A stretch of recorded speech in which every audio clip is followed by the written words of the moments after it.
Hi everyone, welcome back to another video. As you can tell from the title, we're going to be talking about benefits of being in the RAF, or I guess you could say in the military. I think these benefits are quite universal. We're going to talk about today.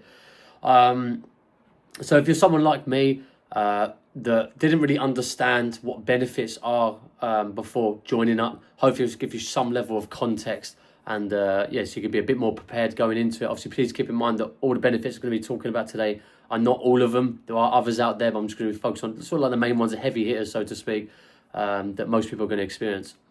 So the first one, the first benefit that most people sort of know about is the subsidized living. So there's usually two types of living. You've got SLA and you've got SFA. SLA stands for single living accommodation. This is the most common one. As you can probably imagine, block.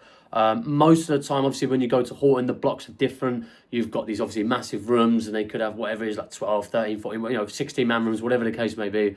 And then you go to like phase two. For me, it was like 4-man rooms in a block. Some people, it might be a bit more, sometimes it might be a bit less. And then obviously when you get your unit, generally speaking, you get single living as in your own room. However, I do know of friends in certain bases where they have, 2-man rooms and sometimes still even 4-man rooms. It all depends on what's available and what's not. I know there's like a big sort of thing going out at the minute in the military where they're building new blocks and stuff. My base is going through that as well.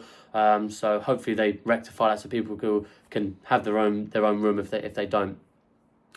And then we'll talk about that specifically more. So when it comes to SLA, there's two main charges you're going to experience. Is obviously the rent and council tax. Now the rent side of it, if I remember correctly, I had some level of exposure to it, but not a lot. Was that when I went through basic, I think it was like 50, maybe between 50 and 80 quid. I can't really remember, maybe even a bit less than that. I'm pretty sure it's not. I think it's like 55. I think like 60s odd sort of rings a bell. So I think maybe I was paying like 60 odd quid for rent, which still is good. It's when you're living with your parents, you may be paying like 100 quid a month or sometimes even more. It's not a bad gig. And that's sort of the same when I went to phase two. So I think the price didn't shift that much. If it did, it was only very little. And obviously, council tax is really cheap. I think it's like 3 or 5 quid or something like that in some places. So it's like mega cheap, and it might be a little bit more. It might be 15 quid, maybe 20 quid, but I don't think it goes any more after that. Again, unless it's changed. It's been a while since I've gone in there. But just to give you guys some level of idea. And then it comes to the SFA. So SFA stands for Service Family Accommodations. This is when if you have a child, you're married, you've got a long-term partner. So this is what I'm in currently right now. Obviously, I've got a 1-year-old daughter. So that obviously plays part. I was able to get a house. That changes a little bit more. That's where things start to jump up a notch. You still pay your rent and council tax. However, obviously in the block, you didn't pay gas and electric. The only thing you really can pay for is Wi-Fi. Although I'm pretty sure most places have free Wi-Fi. Again, I haven't been all around the airfield, so I can't speak on all of it. But I think most places have free Wi-Fi, and you can pay for this sort of upgraded version or whatever it is. But in a house, it changes a little bit. You still pay your gas and electric at the standard rates, whatever the standard rates is in the civvy world. Same as council tax. Council tax is the same as civvy as well. I think mine is like 140, 150. So obviously that jumps up quite a bit. And then rent-wise, this is where it's the probably most attractive part. I think rent for me is like, I haven't had a look actually, to be fair, but I'm pretty sure when I first got here, when I was trying to figure it out, I think it was like 260, 270, I believe, per month. That's 260 in my house. It's like a 2-bed terraced. And relatively spacious size, quite happy with it. A reasonable sized garden in comparison to my old house. If you guys saw my house tour on that one, that was a very nice house. This one's a little bit older, but I do like this house as well. I think that house I was paying just slightly a bit more. I think it was like 280, 290, which ain't too bad. But there's, you have your own entitlement. Obviously, I think that's dictated on your sort of, I don't know if that's dictated on your rank. I'm not too sure how you get your entitlement. And then the type of house as well, they sort of dictate the price. Obviously, I won't worry too much about that in a minute. Obviously, when you come to get in a family house or family accommodation, then obviously you can figure out the cost and how much it's going to be per month. But yeah, roughly around, I haven't experienced any more than 300, I believe. But I'm pretty sure when you go to like 4-bed houses, 5-bed houses, or whatever beds, the bigger houses, they'll obviously start moving up in price. But even still, in comparison to what a 4-bed house, in the Civvy Street renting out would be, you are pretty much laughing. And the one key thing about that is that the rent, I'm pretty sure, as far as I know, doesn't increase when you obviously rank up. I thought maybe when you rank up, your entitlement changes, so you might pay a little bit more, but I'm pretty sure it doesn't. And the only time, obviously, when prices go up, obviously, when the sort of world goes round, so to speak, when the years roll around, there might be increases in prices for whatever reason, sometimes even decreases. So, just keep that in mind. So the next big one is obviously subsidized food. So subsidized food is mainly focused on the mess. Now, it used to be, this was really new when I sort of came into it. You used to just pay like a lump sum or whatever it is, like per month. And a lot of people preferred that, I think. And I think you still do that in Horton because obviously people don't have money going in, they can't expect them to pay. But as you get into your phase 2 wider Air Force, you'll do like a pay as you dine. And it's supposed to be that the food is subsidized to what the actual food costs, in the sense of, like, let's say you get a chicken breast, that is how much chicken breast is. There's no profit, no anything else based on it. That's what they call subsidized food, I'm pretty sure. Although recently I went to the message base quite a few times when my fiance went back home, and I thought I were eating a mess for a bit. I haven't experienced it yet. I still find that sometimes it was like £5 plus. Obviously, it depends on what you get. However, lunchtime I was getting like pasta, meatballs and stuff, and it was like £1.20. So that's obviously that's quite good. That's a pretty good amount. So if you had that, breakfast, lunch, and dinner, just pasta and meatballs, you're looking at what, maybe £5 a day. So that's pretty decent. But yeah, you're not gonna do that. So it's still cheaper though. Obviously, I still prefer being in a house and obviously having the luxury of having a house and obviously my costs being relatively low. I go and buy pretty good food, so I usually go to butchers and things like that and get my own meat and cook my own dinners and stuff. But obviously that's being in a house. When you go in accommodation, you might not have that luxury. Although I know there's kitchens in there, whether they've got ovens and things, I'm not sure.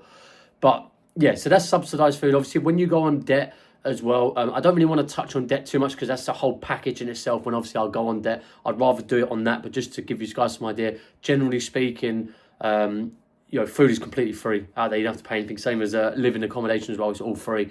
But yeah, I'll talk about that. Obviously, more of a benefit package when it comes on debt specifically. So I think that's a really big part. So the sort of next big one, which most people know as well, is the pension. Obviously, military pension, everyone talks about how great it is. It is a good pension. Obviously, if you go and speak to someone who's been in since the 80s and stuff, their pension's better than this person. But overall, even sort of like modern day pensions are still better than what the civvy streets sort of get.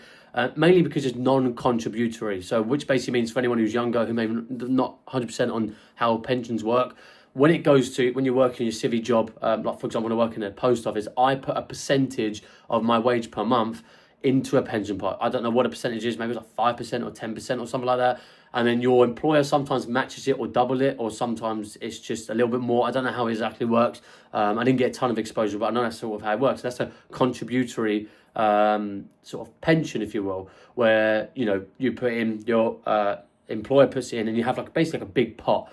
And obviously when you get to your retirement age or whatever, when you want to take it out, then you just get that big pot. Whether you want to sort of give yourself X amount, 100, or if you're lucky, 1,000 a month, thousands, then obviously depending on what job you get, then you can. But when it comes to the military, you do a non-contributory one, so you don't put into the pension.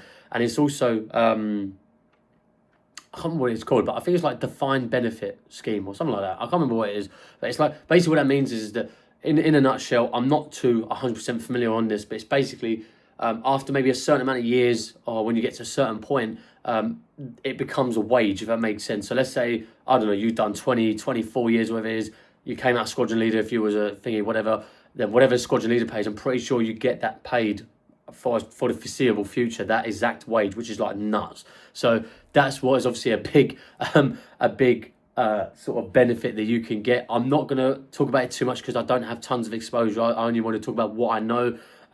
So yeah, obviously please look into it a little bit more. It's definitely a very plus.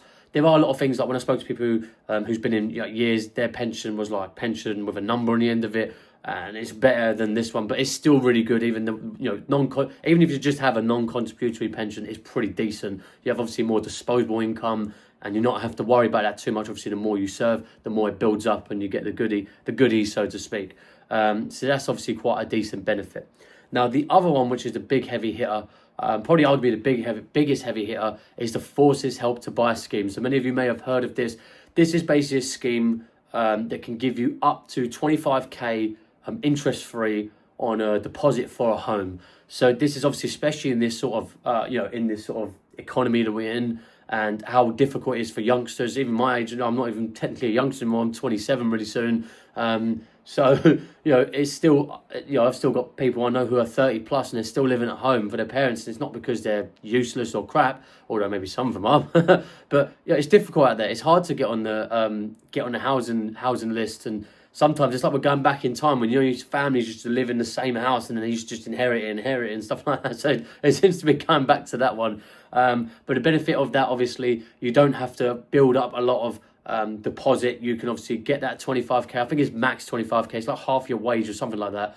And obviously you can put that towards a deposit. If you so wish, there's a young lad I know, a relatively young lad, he's near my age, mid-20s, who's got his house. Like, he's got his house, he's paying it. He's been there for, I think, a year and a bit now. So it's a big benefit. Obviously, it's the demographics is really important. Obviously, where I am, house prices are really good. Where some places, if you're going northward or you're going somewhere in London, good luck with that, because I come from London, so I know how expensive those house prices are. Still, though, it's still a good chip to have.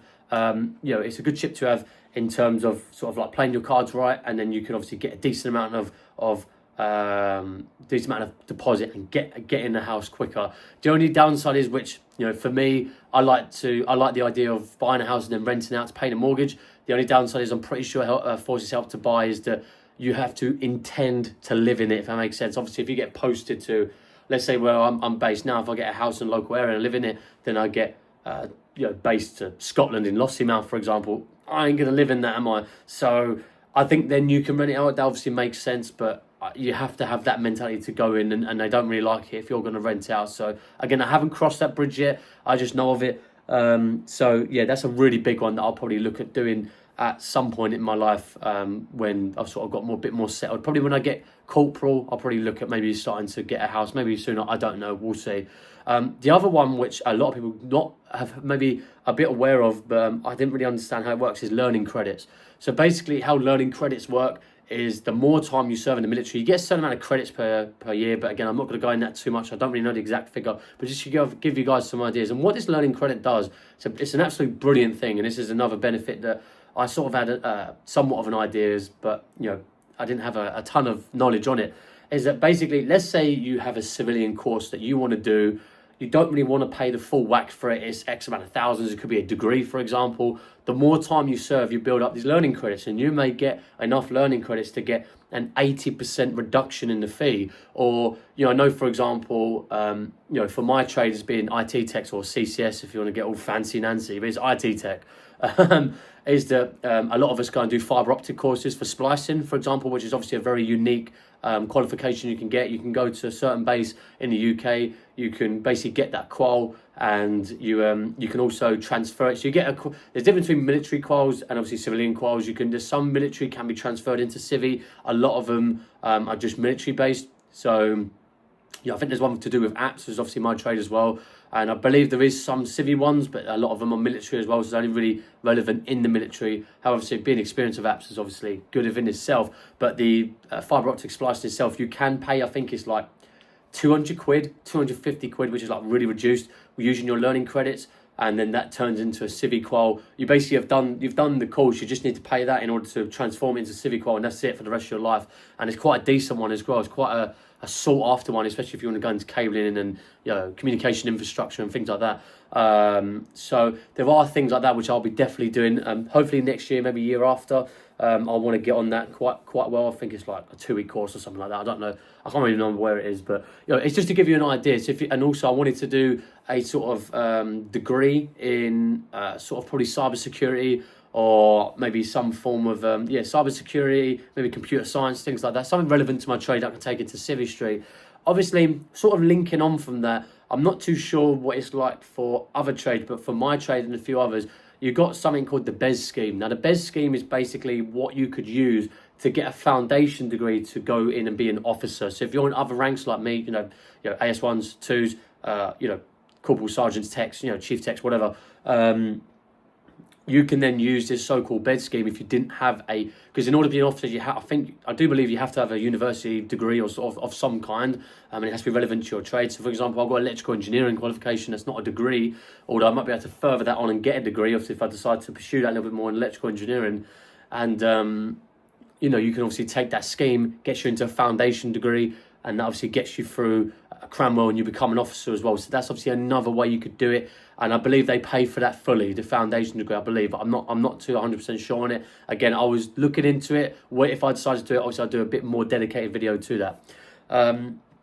So another one, which is actually probably more linking to what most people know, is obviously free dental and healthcare. So obviously I find the free dental and healthcare has been very good. I haven't really seen much issues I've seen with it. I've had some people have some issues with the dental care where I am, but obviously it depends on where you go. Not issues with like waiting times, things like that. Like they found that their teeth were a bit more aching than when if they were to go private in Civvy Street, but it's still free nonetheless. I think you can get a lot of free like retainers. Like I wear retainers because I had braces. You can get, if you can give a good enough justification, they'll pay for your retainers. Healthcare as well. They cover main things. The only downside is that if you can buy prescription over the counter, so let's say, I don't know, whatever it is, whatever prescription, I haven't taken like, medication in quite a while, then you have to pay for that, where they used to pay for it for you. They've changed that now, where you can pay for it, but obviously things like, I don't know, whatever you can't get over the counter and you have to go through, obviously, the NHS or whatever, to get a prescription, then they will pay that for you, I'm pretty sure. Although, again, that might change as when you was to come in. But generally speaking, same with dental as well. You can get, like, if I've got a tooth missing down here, I've got one of my molars taken out, then you can get, like, the black ones, like the full black ones. I believe that's free. You don't have to pay for that. So that's obviously pretty good as well. There's a few other benefits in regards to that, but they're the sort of main ones. And then the other one, which is sort of, I wouldn't say necessarily, well, no, it's a good one, is obviously the mental health support. This goes for relationships as well. So you can get like counselling through, what's it called now? Is it Benevolent Fund? That's what it's called. You can get like a certain amount of counselling sessions if you find a relationship. I don't particularly find counselling useful for me personally. I'm religious, so I read the Bible. That's my sort of counselling. Obviously, some people maybe it's talking to someone and getting their stuff out. And obviously me is prayer and stuff like that. So for someone else, it might be useful in that regard. But obviously, I'm not going to say exactly what it is on base, but there's sort of, we have a bit of a soft spot for these people on base because they deal with obviously veterans and obviously the horrors that come, with what some veterans experience. So obviously being in the military, I've got a soft spot for obviously our veterans. I'm pretty sure most people do. I hope to think so. So obviously when these people deal with them, they are apparently they offer like a really good service. So that's obviously another big one. And I don't mean mental health like, you're getting stressed out because you've got to write 5 pages or whatever, not like that level. I'm talking about the sort of heavy hitting stuff, if that makes sense. The PTSD, things like that.